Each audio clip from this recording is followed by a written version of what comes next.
Jai Hind students, this is class 11th history.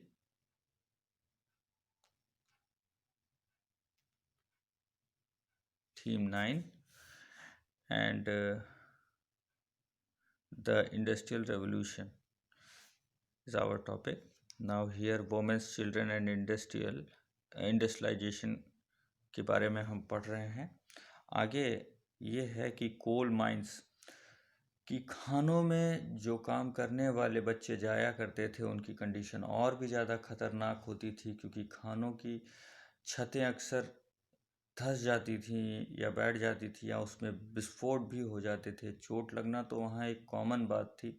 कोयले की खान के मालिक कोयले की गर्द में अंतिम छोर को देखने के लिए या फिर वहाँ जाने के लिए, क्योंकि वहाँ रास्ते बहुत छोटे होते थे तो ज़्यादातर बच्चों को ही भेजा करते थे, और छोटे छोटे बच्चों को कोयले की खानों में ट्रैपर का भी काम करना पड़ता था। कोयले की खान में जब कोयले भरे डिब्बे इधर उधर ले जाए जाते थे तो वो भी आवश्यकता के हिसाब से उन सब जगह दरवाज़ा खोलते थे और बंद भी करते थे।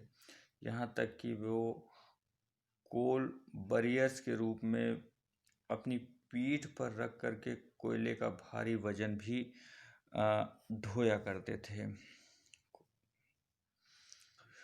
कारखानों के मालिक बच्चों से काम लेना बहुत ज़रूरी समझते थे, ताकि वे अभी से काम सीख करके बड़े होकर के अच्छा काम करेंगे। ब्रिटिश फैक्ट्रियों के रिकॉर्ड्स के हिसाब से एविडेंशियल फैक्ट ये पता चलता है कि फैक्ट्रियों में मज़दूरों में से लगभग आधे ने तो वहाँ 10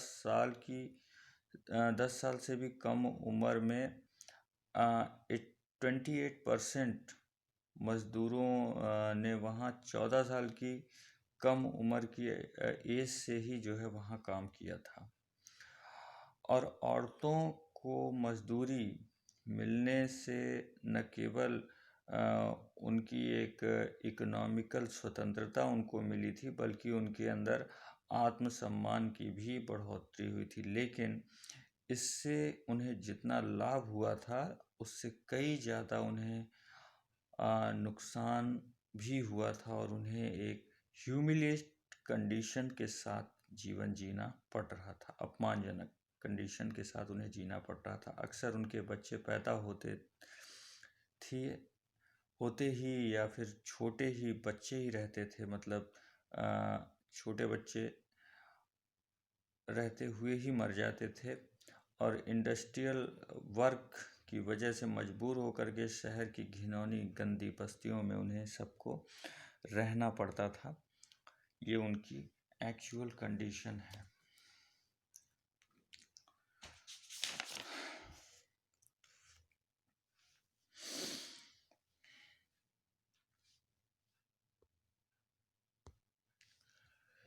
इन सब के साथ ही साथ ये आगे चल करके इस तरह के मूवमेंट भी हुए जो इन सब वर्कर्स की कंडीशन, गिरी हुई हालात को सुधारने के लिए लोगों ने डिमांड की, और आगे चल करके बहुत से रेवोल्यूशन भी हुए। इंडस्ट्रियलाइजेशन का जो स्टार्टिंग था वो समय था फ्रांसीसी रेवोल्यूशन के साथ, जो कि 1789 से 94 के बीच में हुआ। इसमें फ्रांस में जो रेवोल्यूशन हुआ उसमें जो है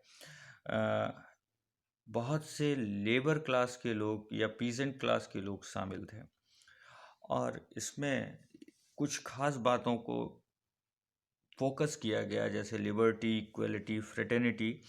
तो ये एक ऐसे व्यूज़ थे या ऐसे वैल्यूज़ थे जिसको कि दुनिया चाहती तो थी लेकिन अप्लाई नहीं कर सकती थी, या फिर उसे अप्लाई करवाने के लिए, इम्प्लीमेंटेट करवाने के लिए उसे अपने सिस्टम के साथ लड़ना था, जिसका शायद उन्हें एक बहुत बड़ा डर था कि वो तब तक किसी भी दुनिया के कोने में कोई इस तरह का रेवोल्यूशन नहीं हुआ था कि अपने राजा को उखाड़ फेंके या मोनार्की सिस्टम को पूरी तरह से कन्वर्ट करके पावर लोगों के पास पहुंच जाए, तो ऐसी कोई भी कंडीशन तब तक लोगों के सामने एज ए एग्ज़ाम्पल नहीं आई।